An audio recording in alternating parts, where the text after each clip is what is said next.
If you are neutral in situations of injustice, then you have chosen the side of oppressor. ये coat देखो Desmond टूटू का है। Desmond टूटू एक south African bishop और human rights activist थे। ये coat injustice के खिलाफ आवाज उठाने के बारे में है। जब हम किसी अनफेयर सिचुएशन को देखते हैं लेकिन चुप रहते हैं, तो इसका मतलब हम ओप्रेसर यानी जो इनजस्टिस कर रहा है ना उसका साथ दे रहे हैं, हम जस्टिस को होने दे रहे हैं। देखो हिस्ट्री में बहुत सारे एग्जाम्पल्स हैं जहां लोगों की चुप्पी ने ओप्रेसर को पावरफुल रहने दिया और वो ऑपरेशन करता रहा। साउथ अफ्रीका में जो रंग भेद की नीति थी ना, उस समय बहुत सारे लोग न्यूट्रल रहे। इसी वजह से वो रेसिस्ट सिस्टम कई सालों तक चलता रहा। जर्मनी में हमने देखा होलोकास्ट हुआ, यहूदियों को मारा गया। उस समय भी ना इंटरनेशनल सिस्टम खामोश रहा और नाजी रेजीम को अपना काम करने दिया, लेकिन रिजल्ट देखो क्या हुआ। आजकल इनजस्टिस कई रूपों में होता है, जैसे कि रेस, जेंडर, रिलीजन या इवन सेक्सुअल ओरिएंटेशन के बेसिस पर भी डिस्क्रिमिनेशन आज के समय में होता है। जब हम ऐसे एक्ट्स को देखते हैं और कुछ नहीं बोलते, तो हम भी प्रॉब्लम को बढ़ाने में शामिल हो जाते हैं। एक चीज जानते हो, जब ऑपरेशन हो रहा होता है, जैसे ब्रिटिशर्स ऑपरेशन कर रहे थे, तो उस समय कुछ लोग न्यूट्रल क्यों रहते हैं? या तो देखो वो डर की वजह से न्यूट्रल रहते हैं, उन्हें डर लगता है, या फिर कई बार उन्हें इश्यूज की समझ ही नहीं होती। मार्टिन लूथर किंग जूनियर ने एक बार ये बोला था, सबसे बड़ी ट्रेजेडी ये नहीं कि बुरे लोग क्रुएल्टी कर रहे हैं या फिर ऑपरेशन कर रहे हैं, बल्कि सबसे बड़ी ट्रेजेडी ये है कि अच्छे लोग चुप रहते हैं। एक ज्यादा जस्ट और इक्वल सोसाइटी का निर्माण अगर हमें करना है ना, तो इनजस्टिस का सामना हमें मिलकर करना होगा। जहां पर भी अगर इनजस्टिस होता है तो वो देखो हर जगह पे जस्टिस को थ्रेट है। तो ये कोट आप यूज कर सकते हो। डेट आज की देखो 6 अप्रैल 2024 है। आज देखो दो इश्यूज हम डिटेल से डिस्कस करेंगे। एक तो कैंसर वाला इशू डिस्कस करेंगे डिटेल से, बहुत डिटेल से डिस्कस करेंगे। कैंसर से संबंधित यूपीएससी क्वेश्चन ना प्री में पूछ सकती है और मेंस में भी पूछ सकती है। ये इशू काफ़ी ज़्यादा सुर्खियों में है, प्रधानमंत्री मोदी ने भी इस पर बोला। और इसके अलावा सर्विक्स कैंसर तो हमने डिस्कस कर लिया था, शायद पिछले महीने की बात है, लेकिन ओवरऑल कैंसर कॉम्प्रिहेंसिव ढंग से हम डिस्कस करेंगे आज की इस डिस्कशन में। और दूसरा आर्टिकल होगा चाइना को मैसेज। चाइना ने फिर से हमारे कुछ जगहों के नाम चेंज कर दिया अरुणाचल प्रदेश में, लेकिन इंडिया ने भी चाइना को मैसेज दिया है। क्या है मैसेज? पूरा इशू हम डिस्कस करेंगे। चलिए डिस्कशन स्टार्ट करते हैं। इसके बाद नेक्स्ट आर्टिकल कैंसर से संबंधित है। आप देखो सिलेबस में जीएस पेपर 2 के हेल्थ वाले टॉपिक से और जीएस पेपर 3 के साइंस एंड टेक से इस आर्टिकल को रिलेट कर सकते हो। कंटेक्स्ट देखो ये है, अपोलो हॉस्पिटल्स की ना एक रिपोर्ट सामने आई जिसमें ये बोला गया इंडिया दुनिया का ना कैंसर कैपिटल बनने की तरफ आगे बढ़ रहा है। देखो समस्या सिर्फ कैंसर की नहीं है, दूसरे नॉन कम्युनिकेबल डिजीज जैसे डायबिटीज, हाइपरटेंशन, कार्डियोवास्कुलर डिजीज मतलब दिल की बीमारियां, मेंटल हेल्थ इश्यूज, ये सब बढ़ते जा रही हैं। इससे देखो देश की ना सिर्फ ओवरऑल हेल्थ बल्कि इकोनॉमी पर भी नेगेटिव इम्पैक्ट पड़ता है। सबसे पहले हम कैंसर की बात करते हैं। देखो कैंसर एक ऐसी बीमारी है जिसमें ना बॉडी की कुछ सेल्स कंट्रोल से बाहर हो जाती हैं। ये जीन्स में म्यूटेशन के कारण होता है। बिल्कुल सिंपल भाषा में आपको बताता हूं। म्यूटेशन का मतलब होता है जीन्स में कुछ गलत बदलाव आ जाना। जीन्स देखो हमारे डीएनए का ना हिस्सा होते हैं और जीन्स हमारी बॉडी के फंक्शंस को कंट्रोल करते हैं। जब जीन्स में म्यूटेशन आ जाता है, मतलब जीन्स में गलत बदलाव आ जाता है, तो फिर कई बार सेल्स एबनॉर्मली ग्रो करने लगते हैं और डिवाइड करने लगते हैं। ये एबनॉर्मल सेल ही कैंसर सेल्स कहलाते हैं। समझ गए? बिल्कुल आसान भाषा में आपको बताया। ये जो कैंसर सेल्स हैं मल्टीप्लाई होते रहते हैं और ट्यूमर बना देते हैं। ट्यूमर मतलब एबनॉर्मल मास ऑफ टिश्यू, मतलब टिश्यूज का एक टुकड़ा। ये ट्यूमर धीरे धीरे पूरी बॉडी में फैलना स्टार्ट कर देता है। कैसे? देखो ये जो कैंसर सेल्स होते हैं ना, ये बॉडी के लिम्फेटिक सिस्टम या फिर ब्लड स्ट्रीम के थ्रू बॉडी के अन्य पार्ट्स में चले जाते हैं और फिर ब्लड या फिर लिम्फेटिक सिस्टम के थ्रू अन्य पार्ट्स में जाके वहां पे भी ये कैंसरस सेल्स ट्यूमर बनाना स्टार्ट कर देते हैं। तो ये कैंसर के बारे में बेसिक चीज़ें हमने डिस्कस की, अब कुछ डेटा देख लीजिए। इंडिया में कैंसर के केसेस की जो संख्या है ना, वो डराने वाली है। 2020 में 1.39 मिलियन यानी 13,90,000 कैंसर केसेस सामने आए। एक्सपर्ट्स के अनुसार 2025 तक ये संख्या बढ़ के 1.57 मिलियन हो जाएगी, मतलब 15,70,000। इसका मतलब ये है कि सिर्फ 5 साल में 13% का ग्रोथ देखने को मिलेगा कैंसर के केसेस में। देखो ये ग्रोथ रेट बहुत ज़्यादा चिंताजनक है। इससे देखो ना सिर्फ लोगों की सेहत पर बल्कि देश की इकोनॉमी पर भी बहुत बुरा असर पड़ेगा। 2030 आते आते ना ये नॉन कम्युनिकेबल डिजीज जो है ना, इनकी वजह से इंडिया को $3.55 ट्रिलियन का नुकसान होगा। समझ गए? अब इसके बाद राइटर स्क्रीनिंग रेट की बात करते हैं। कैंसर की ना स्क्रीनिंग रेट बहुत कम है। स्क्रीनिंग का मतलब देखो ये होता है बिना किसी सिम्टम के, मतलब कोई सिम्टम नहीं आया है फिर भी कैंसर की जांच करवाना, ताकि अगर बाय चांस मिल भी जाए तो उसे उसी समय जड़ से खत्म कर दिया जाए। तो हमारे देश में ना ज्यादातर लोग सिम्टम आने पर ही डॉक्टर के पास जाते हैं और जांच करवाते हैं। वैसे स्क्रीनिंग रेट बहुत कम है। जैसे डेटा के अनुसार इंडिया में ब्रेस्ट स्क्रीनिंग की रेट जो है वो सिर्फ 1.9% है, जबकि यूएस में ये 82% है, यूनाइटेड किंगडम में 70% है और चाइना में ब्रेस्ट कैंसर की स्क्रीनिंग रेट 23% है। ब्रेस्ट कैंसर की स्क्रीनिंग मैं आपको बता दूं कैसे की जाती है। मेमोग्राफी से की जाती है। मेमोग्राफी एक स्पेशल टाइप का एक्सरे है। उसी प्रकार से प्रधानमंत्री मोदी ने ना अभी बिल गेट्स के साथ बातचीत में सर्विकल कैंसर की बात उठाई थी। हमारे देश में सर्विकल कैंसर की जो स्क्रीनिंग रेट है सिर्फ 0.9% है, जबकि यूएस में 73% है, यूके में 70% है, चाइना में सर्विकल कैंसर की जो स्क्रीनिंग है वो 43% है। आपको याद होगा हमने सर्विकल कैंसर से संबंधित एक आर्टिकल डिस्कस किया था, उसमें मैंने आपको बताया भी था सर्विकल कैंसर की स्क्रीनिंग कैसे की जाती है। फिर से रिवाइज करवा देता हूं 20 सेकंड में। देखो सर्विकल कैंसर की जो स्क्रीनिंग है ना, वो देखो पैप टेस्ट और एचपीवी टेस्ट से की जाती है। पहले बात करते हैं पैप टेस्ट की। पैप टेस्ट में क्या होता है, सर्विक्स के सेल्स को एग्जामिन किया जाता है। ये जो एरिया है ना सर्विक्स वाला है, यहाँ के सेल्स को एग्जामिन किया जाता है। और दूसरा जो एचपीवी टेस्ट है ना, एचपीवी टेस्ट, इसमें देखो ये जांचा जाता है क्या एक वायरस का इन्फेक्शन हुआ है, जिसके नाम पे ये टेस्ट है, ह्यूमन पेपिलोमा वायरस। क्या इस वायरस से इन्फेक्शन हुआ है? एचपीवी देखो एक कॉमन सेक्सुअली ट्रांसमिटेड इन्फेक्शन है जो सर्विकल कैंसर का मेन काज में से एक है। मतलब मेन काज यही है एचपीवी इन्फेक्शन, जिसकी वजह से सर्विकल कैंसर होता है। इसके बाद पॉइंट आता है नीड फॉर लोकल डेटा। देखो रिपोर्ट में अपोलो हॉस्पिटल्स की जो रिपोर्ट आई ना, इसमें यह भी हाईलाइट किया गया हम ना इस डेटा पर रिलाय नहीं कर सकते, क्योंकि ना अभी हम जो स्टैंडर्ड्स फॉलो कर रहे हैं ना वो वेस्टर्न कंट्रीज के हैं, पर हमें अपने पॉपुलेशन के हिसाब से डेटा कलेक्ट करना होगा। जैसे देखो रिपोर्ट में एक एग्जांपल दिया गया, पीएसए ना एक ब्लड टेस्ट है, पूरा नाम है प्रोस्टेट स्पेसिफिक एंटीजन। ये एक ब्लड टेस्ट है जो देखो प्रोस्टेट कैंसर के लिए किया जाता है, समझ गए? बट देखो ये प्रोस्टेट स्पेसिफिक एंटीजन है ना, इनका लेवल देखो एथनिक ग्रुप्स के हिसाब से डिफर कर सकता है। मतलब हो सकता है कि हमारे देश के लोगों में ये पीएसए का जो लेवल है वो अलग है और यूएस के लोगों में अलग है। अगर हम वेस्टर्न कंट्रीज का पीएसए थ्रेशोल्ड को डायरेक्टली इंडियंस पर अप्लाई करेंगे तो ये हो सकता है कि कई केसेस हम मिस कर जाएं, या फिर यूं भी हो सकता है कि कई लोगों को हम अनावश्यक रूप से रेफर कर दें। इसलिए हमें इंडियंस के लिए अलग पीएसए गाइडलाइंस डेवलप करनी होगी जो हमारी पॉपुलेशन के हिसाब से हो। समझ गए? एक और चीज रिपोर्ट में हाईलाइट की गई, कोलन केसेस में काफी बढ़ोतरी देखने को मिल रही है। कोलन कैंसर क्या होता है मैं आपको बिल्कुल बेसिक्स बताता जा रहा हूं ताकि आपके दिमाग में छप जाएं चीजें, कोई कंफ्यूजन ना हो, कुछ भी आर्टिकल सुनने के बाद आपको सर्च ना करना पड़े। ये होता है कोलन कैंसर। कोलन देखो लार्ज इंटेस्टाइन का ना एक हिस्सा होता है। अब अपोलो हॉस्पिटल्स ने ये पाया है कि 30% जो कोलन कैंसर के पेशेंट्स हैं ना वो 50 साल से कम उम्र के हैं।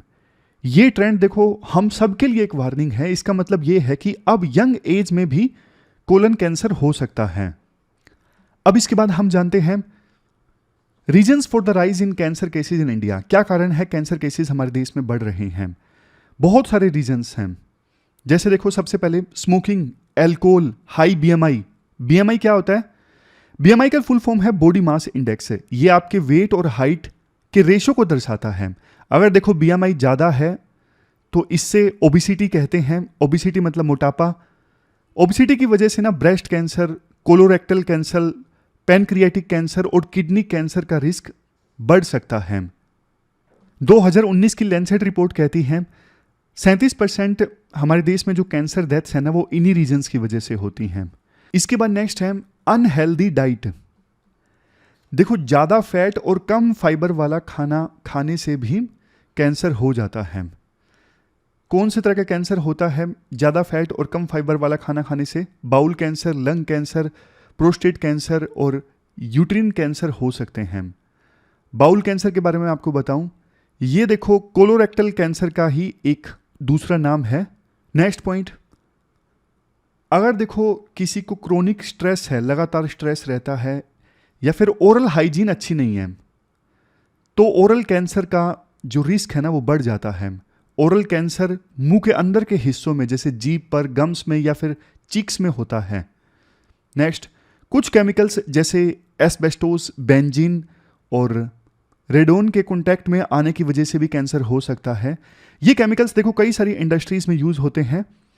एस्बेस्टोस कंस्ट्रक्शन और मेनली ऑटोमोटिव इंडस्ट्रीज में यूज होता है, और बेंजीन पेट्रोलियम प्रोडक्ट्स और प्लास्टिक में पाया जाता है। रेडोन तो एक प्रकार की रेडियो एक्टिव गैस है जो नेचुरली यूरेनियम के ब्रेकडाउन से बनती है।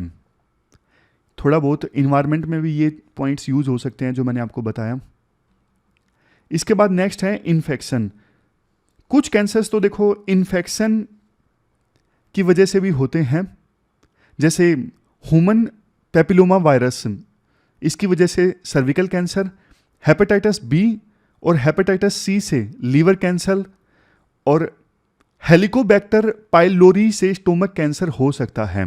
सबसे लास्ट में, अगर कोई देखो फिजिकली एक्टिव नहीं है या फिर ज़्यादा देर तक धूप में रहता है तो भी कैंसर का रिस्क बढ़ जाता है, क्योंकि जो यूवी रेज हैं वो स्किन कैंसर का मेन कारण है। इसलिए रोज एक्सरसाइज करना है और ज़्यादा देर धूप में नहीं रहना है। अब इसके बाद हम देखो ये बात करते हैं जल्दी डिटेक्शन और अर्ली अवेयरनेस की आवश्यकता क्यों है। इससे देखो कैंसर्स को प्रिवेंट करने में और लड़ने में बहुत मदद मिलती है। कुछ कैंसर्स जैसे देखो प्रोस्टेट कैंसर शुरुआत में कोई सिम्टम नहीं दिखाते। थोड़ा सा मैं आपको बताऊं, प्रोस्टेट ना एक अखरोट जितना ग्लैंड होता है जो मेल रिप्रोडक्टिव सिस्टम का हिस्सा होता है। ये ना यूरेथा के नीचे लोकेटेड होता है। प्रोस्टेट कैंसर सिर्फ एडवांस स्टेजेस में पता लगता है। एडवांस स्टेजेस में ही इसके सिम्टम सामने आते हैं। जैसे जिस मैन को ये हुआ है, अब फॉर एग्जांपल वो टॉयलेट गया है तो यूरिन में खून आना या फिर सीमेन में खून आना, हड्डियों में दर्द रहना, ये सब सिम्टम्स हैं। 60 साल से ऊपर के लोगों की रेगुलर स्क्रीनिंग होनी चाहिए ताकि प्रोस्टेट कैंसर का ना पहले से पता लग सके। चैलेंजेस क्या क्या हैं कैंसर केयर में हमारे देश में? चैलेंजेस की बात कर लेते हैं। सबसे पहला चैलेंज है एक्सेस टू रेडियोथेरेपी। आप बोलोगे सर रेडियोथेरेपी क्या होती है? देखो ये एक कैंसर ट्रीटमेंट है जिसमें हाई डोज ऑफ रेडिएशन का यूज किया जाता है कैंसर सेल्स को डिस्ट्रॉय करने के लिए। जो कैंसर सेल ट्यूमर बना देते हैं ना, उनको डिस्ट्रॉय करने के लिए हाई डोज ऑफ रेडिएशन का इस्तेमाल किया जाता है। WHO देखो ये कहता है हर 1 मिलियन लोगों पर ना 1 मेगा वोल्टेज रेडियोथेरेपी यूनिट होनी चाहिए। ये जो मेगा वोल्टेज रेडियोथेरेपी यूनिट होती है ना, ये हाई एनर्जी एक्सरेज या फिर गामा रेज प्रोड्यूस करती है। अगर देखो इंडिया WHO की इन गाइडलाइंस को फॉलो करे ना तो हमें 600 से ज़्यादा रेडियोथेरेपी यूनिट्स की जरूरत होगी, वरना तो देखो 8 लाख कैंसर पेशेंट्स का सही ढंग से इलाज नहीं हो पाएगा। इसके बाद नेक्स्ट है ओपियोइड्स। देखो कैंसर जब हायर स्टेजेस में होता है ना तो बहुत ज़्यादा दर्द होता है, तो ऐसी स्टेजेस में दर्द से राहत के लिए ना ओपियोइड्स की आवश्यकता पड़ती है। ओपियोइड्स स्ट्रॉन्ग पेन मेडिकेशन होते हैं जो कैंसर पेन को कंट्रोल करने में हेल्प करते हैं। लेकिन दिक्कत यह है ओपियोइड्स की ना कमी रहती है। आपको एग्जांपल दूं ओपियोइड्स के, मॉर्फिन, ऑक्सीकोडोन या फिर फेंटनाइल, ये कॉमन ओपियोइड्स हैं। हुआ क्या, 1985 में ना सरकार ने नारकोटिक्स के मिसयूज और ट्रैफिकिंग को कंट्रोल करने के लिए ना स्ट्रिक्ट कानून बनाए। 1985 की बात है। पर इसकी वजह से ना जेन्युइन पेशेंट्स को भी दिक्कत आ रही है, उन्हें ओपियोइड्स मिलते नहीं हैं आसानी से। नेक्स्ट, एक सेकेंड रुकिए, स्लाइड निकाल देता हूं। रूरल एरियाज में ना कैंसर केयर इंफ्रास्ट्रक्चर और रिसोर्सेज की कमी है। वहां पर ट्रेंड ऑन्कोलॉजिस्ट जो कैंसर विशेषज्ञ होते हैं या फिर दूसरे हेल्थ केयर प्रोफेशनल्स बहुत कम हैं, क्योंकि बहुत पैसा लगता है। रूरल एरियाज में पेइंग कैपेसिटी कम है, इसलिए जो हेल्थ केयर प्रोफेशनल्स हैं वो रूरल एरिया में जाके काम करना पसंद नहीं करते। तो रूरल एरियाज के लोगों को ना शहर में आना पड़ता है। कैंसर ट्रीटमेंट का कॉस्ट भी बहुत ज़्यादा है। केमोथेरेपी, रेडियोथेरेपी और सर्जरी जैसे ट्रीटमेंट की कॉस्ट बहुत हाई होती है। अब इसकी वजह से देखो, गरीब आदमी है, मिडिल क्लास का कोई पर्सन है, लोअर मिडिल क्लास का खास करके, उन लोगों को बहुत परेशानी होती है, वो ट्रीटमेंट अफोर्ड नहीं कर पाते। नेक्स्ट, कैंसर के पेशेंट्स को ना सोशल स्टिग्मा का भी सामना करना पड़ता है। मतलब लोगों के मन में ना कैंसर को लेके बहुत सारे मिसकंसेप्शंस हैं, जैसे कैंसर कंटेजियस है, एक पर्सन से दूसरे पर्सन में फैलता है, समझ गए, और या फिर ये तो डेथ सेंटेंस है, इसका कोई इलाज नहीं है। इसकी वजह से ना पेशेंट्स को आइसोलेशन और डिस्क्रिमिनेशन फेस करना पड़ता है, बहुत सारे मेंटल हेल्थ इश्यूज भी फेस करने पड़ते हैं। अब इसके बाद हम बात करें, सोशल स्टिग्मा हमने डिस्कस कर लिया। हाँ, एक चीज़ ये है, जो अब जिस फैमिली के पर्सन को कैंसर हुआ है ना, फैमिली मेंबर्स भी बहुत ज़्यादा सफ़र करते हैं, उनकी जो मेंटल हेल्थ है ना वो भी बहुत ज़्यादा प्रभावित होती है। बट देखो, इन सब चुनौतियों के बावजूद इंडिया ने कैंसर केयर में ना काफ़ी इनिशिएटिव्स भी लिए हैं। IIT बॉम्बे में इंडिया का पहला home grown CAR T cell therapy develop किया गया है। इसमें क्या होता है, ये देखो एक प्रकार की ना इम्यूनोथेरेपी है। इसमें ना पेशेंट के खुद के जो इम्यून सेल्स होते हैं ना, जो शरीर की सुरक्षा करते हैं बाहरी हार्मफुल वायरसेस या फिर बैक्टीरिया से, तो पेशेंट के खुद के इम्यून सेल्स को जेनेटिकली मॉडिफाइड किया जाता है ताकि वो कैंसर सेल से लड़ सकें। समझ गए, जो बॉडी के इम्यून सेल्स होते हैं उनको ट्रेन किया जाता है कि जाओ भाई लड़ो कैंसर सेल से, तुम्हारे शरीर को खत्म कर रहे हैं, जाओ युद्ध लड़ो। तो ये दुनिया का सबसे सस्ता CAR T सेल थेरेपी है। इसके बाद नेक्स्ट है प्रो हेल्थ स्कोर। ये एक डिजिटल टूल है जो इंडिविजुअल्स के हेल्थ और वेलबींग का असेसमेंट करता है। ये बहुत कुछ देखता है, जैसे देखो फैमिली हिस्ट्री, लाइफस्टाइल और करंट सिम्टम्स, इन सब पे नज़र रखता है। अब इस हेल्थ स्कोर से ना अर्ली डिटेक्शन हो जाता है। अर्ली डिटेक्शन मतलब जल्दी खत्म करना। आगे तो बहुत सारे सिंपल पॉइंट्स हैं, जैसे आयुष्मान भारत प्रधानमंत्री Jan Arogya Yojana health insurance scheme है, हर फैमिली को 5 लाख रुपए तक का कवर दिया जाता है। इसमें कैंसर ट्रीटमेंट के लिए फाइनेंशियल सपोर्ट मिलता है। नेक्स्ट है national programme for prevention and control of cancer.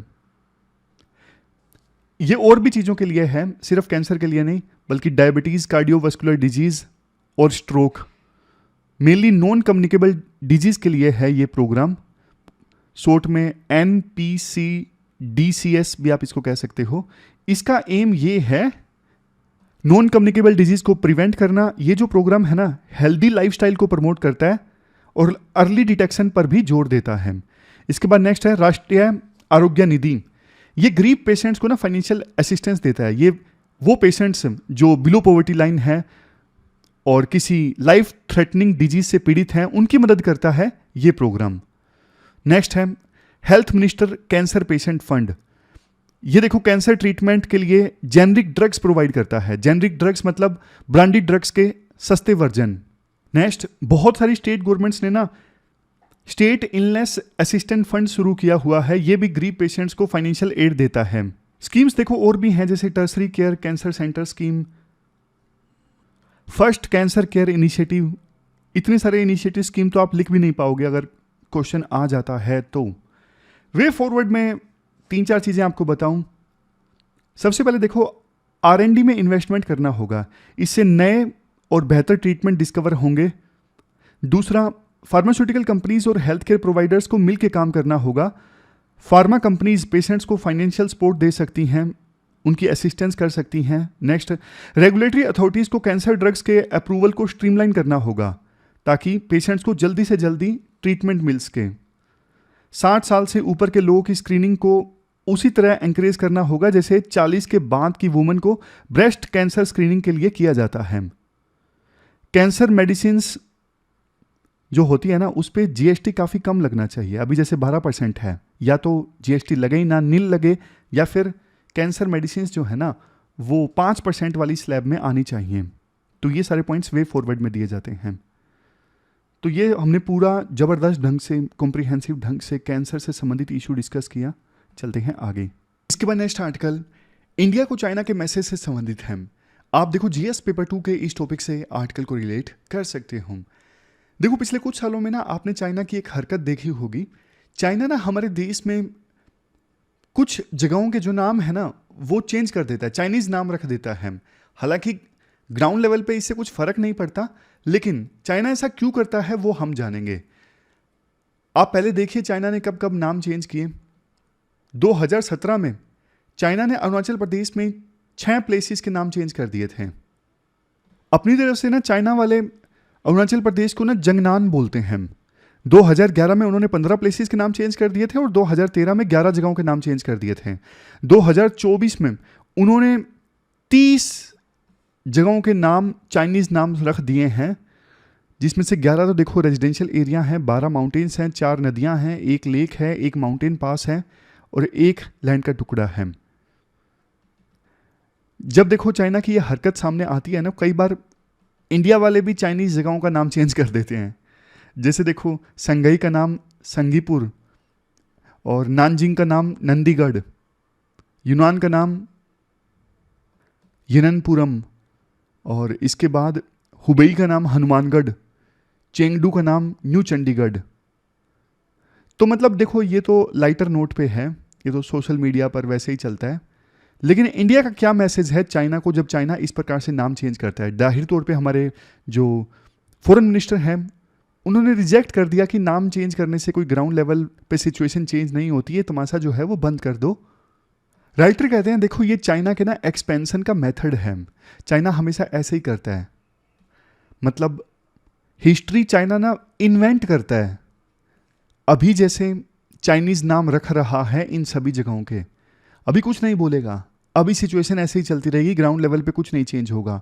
100 साल बाद चाइना बोलेगा देखो भाई इन जगहों के चाइनीज नेम्स हैं, यानी चाइना में जो लोग रहते हैं ना उनके एंसेस्टर्स की कब्रें यहाँ पर है अरुणाचल प्रदेश में, और अरुणाचल प्रदेश में जो जगहें हैं, प्लेसेस हैं, उनके नाम भी चाइनीज़ हैं।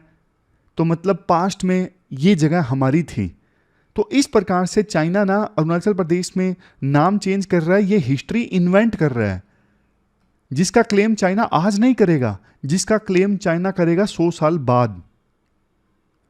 चाइना का ये एक्सपेंशन का तरीका है। अब इसका जवाब इंडिया कैसे दें। हमारे ना जो विदेश मंत्री हैं ना एस जयशंकर, वो हाल ही में फिलीपींस की यात्रा पर गए मार्च के लास्ट वीक में।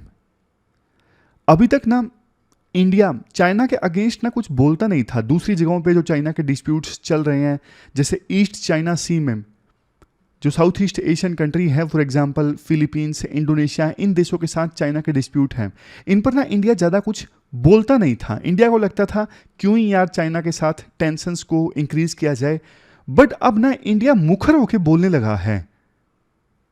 हमारे विदेश मंत्री फिलीपींस की यात्रा पर गए ना, तो उन्होंने वहां पे बोला कि हम आपके साथ खड़े रहेंगे। किस मुद्दे पर? देखो फिलीपींस का ना चाइना के साथ में मैरीटाइम डिस्प्यूट है, और इससे संबंधित ना 2016 में Hague based permanent court of arbitration का फैसला भी आ चुका है, और फैसला फिलीपींस के हक में आया था, लेकिन चाइना ने मानने से इनकार कर दिया। इंडिया ने बोला कि सभी देशों को ना यूएन की जो ये कन्वेंशन है ना, UN convention on the laws of the sea, इसको मानना चाहिए 1982 की इस कन्वेंशन को, और इसी से रूल बेस्ड ऑर्डर आएगा, इसी से पूरे रीजन में प्रोग्रेस एंड प्रोस्पेरिटी आएगी। लेकिन चाइना इस कन्वेंशन को नहीं मानता। चाइना तो पूरे साउथ चाइना सी और ईस्ट चाइना सी में जो 10 डैश लाइन है ना, पहले 9 डैश लाइन हुआ करती थी, उसके अंदर जो भी एरिया आता है चाइना उसे अपना बताता है और चाइना दूसरे देशों के क्लेम को ठुकरा देता है। इस कन्वेंशन के अनुसार ना किसी भी देश के कोस्ट से 200 नॉटिकल माइल्स तक का जो एरिया है ना वो उस देश का ईईजेड होता है, उस देश की सोवरेनिटी होती है 200 नॉटिकल माइल्स तक के एरिया में। लेकिन चाइना कहता है नहीं, हम नहीं मानते इस कन्वेंशन को। ईस्ट चाइना सी और साउथ चाइना सी में हमारे हिस्टोरिकल क्लेम्स हैं, मतलब पास्ट में ये हमारा पानी था, हम इसे यूज करते थे, हमारा हक था, तो अभी भी हम ही इसे यूज करेंगे। हम 1982 की कन्वेंशन को नहीं मानते हैं। हमारे विदेश मंत्री ने कहा कि हम फिलीपींस की मदद करने के लिए तैयार हैं, चाहे इसके कुछ भी कंसिक्वेंसेस निकलें। ये देखो इंडिया की तरफ से ना बहुत बोल्ड मूव है, समझ गए? क्योंकि जैसा मैंने आपको पहले बताया, पहले ना इंडिया चाइना के अगेंस्ट दूर दराज के डिस्प्यूट्स में ज्यादा कुछ बोलता नहीं था। जैसे अब साउथ चाइना सी है, वहां पर चाइना का कोई डिस्प्यूट है, पहले इंडिया ऐसे दूर दराज के डिस्प्यूट्स पे चुप रहता था, लेकिन अब ऐसा लगता है कि इंडिया खुले में आ गया है कि लड़ लो भाई, आ जाओ, हम तैयार हैं। तुम ऐसी हरकतें कर रहे हो, नाम चेंज कर रहे हो, लद्दाख रीजन में अपने सैनिक आगे भेज रहे हो, मतलब तुम लड़ना ही चाहते हो, तो हम भी तैयार हैं। हालांकि ये कहने की बात है, मतलब हाँ इतना जरूर है कि अब इंडिया बोल्ड मूव्स तो अपना रहा है। अब इंडिया ने वो डर छोड़ दिया है कि चाइना को कैसे लगेगी ये बात, चाइना को चुभ जाएगी, वो हमसे नाराज हो जाएगा। अब इंडिया ने इन सब चीजों की फिक्र करना छोड़ दिया है। तो जैसे ही हमारे विदेश मंत्री का ये बयान आया ना कि हम फिलीपींस के साथ हैं, तो चाइना की तरफ से भी एग्रेसिव स्टेटमेंट्स देखने को मिली। चाइना का न्यूज़पेपर है ग्लोबल टाइम्स, इन्होंने लिखा कि इंडिया का मकसद ये है उन देशों को अपने साथ जोड़ा जाए जो चाइना के साथ कन्फ्लिक्ट में हैं, खास करके जिनके साथ चाइना के टेरिटोरियल डिस्प्यूट्स हैं। चाइना के न्यूज़पेपर ने यह भी बोला, इंडिया की उम्मीद यह है फिलीपींस चाइना के साथ झगड़ा करेगा और इसकी वजह से चाइना के थोड़े बहुत रिसोर्सेज खत्म हो जाएंगे और हम मजबूत हो जाएंगे लद्दाख रीजन में। तो चाइना कहता है ये इंडिया की बहुत बड़ी भूल है। अगर इंडिया की ये कोशिश है कि इंटरनेशनल कम्युनिटी में चाइना का नाम खराब किया जाए और इंडिया रिलेटेड इश्यूज पे वर्ल्ड का जो ध्यान है या चाइना का जो ध्यान है वो डाइवर्ट किया जाए, तो ये भी पॉसिबल नहीं होगा, ऐसा चाइना का मानना है। इवन चाइना के स्पोक्स पर्सन्स ने कुछ धमकियां भी दी कि इंडिया का जो स्टैंड है साउथ चाइना सी के ऊपर, इससे इंडिया चाइना रिलेशंस में नेगेटिव इंपैक्ट पड़ेगा। लेकिन देखो दूसरा देश तो बोलेगा ही ना। इंडिया एक रिस्पॉन्सिबल नेशन है, इंडिया वार मोंगर नहीं है, युद्ध नहीं भड़काता है इंडिया। लेकिन अब समय आ गया है कि जो लाइक माइंडेड कंट्रीज है ना, उनके साथ मिल के काम किया जाए और चाइना की जो ऐसी हरकतें हैं ना एक्सपेंशनिज्म वाली, उन हरकतों को रोका जाए, कंटेन किया जाए। हाल ही में ना यूएस के राष्ट्रपति और चाइना के राष्ट्रपति के बीच में फोन कॉल हुई, जिसमें ना चाइना के राष्ट्रपति ने अच्छे रिलेशंस के लिए 3 प्रिंसिपल्स पे फोकस किया। सबसे पहले पीस की वैल्यू होनी चाहिए, दूसरे नंबर पे स्टेबिलिटी को प्रायोरिटाइज किया जाए, तीसरे नंबर पे क्रेडिबिलिटी को अपहेल्ड किया जाए। जब देखो इंडिया चाइना को ये सेम तीन प्रिंसिपल्स को अपनाने की बात बोलते हैं ना, तो चाइना नहीं मानता। यही चाइना का दोगलापन है। इंडिया ये चाहता है सभी देश including India including China rule based international order को फॉलो करें, लेकिन China rule based international order को फॉलो नहीं करना चाहता। साउथ चाइना सी में, इंडियन ओशन में अपनी मनमानी करना चाहता है। तो ये पूरा आर्टिकल हमने डिस्कस किया। इंडिया का क्या मैसेज है चाइना को, उससे संबंधित। चलते हैं आगे। लास्ट में देखो एक क्वेश्चन आपको अटेम्प्ट करना है 10 मार्क्स का, कैंसर से संबंधित। In the light of increasing cancer incidences in India, आपको ये बताना है क्या मेजर्स इंप्लीमेंट किए जाने चाहिए कंट्री के कैंसर बर्डन को कम करने के लिए। तो ये थी हमारी आज की डिस्कशन। फिलहाल इस डिस्कशन में इतना ही है, कल मिलते हैं कुछ आर्टिकल्स को लेके। फिलहाल आप अपना ख्याल रखिए। Thank you very much for discussion.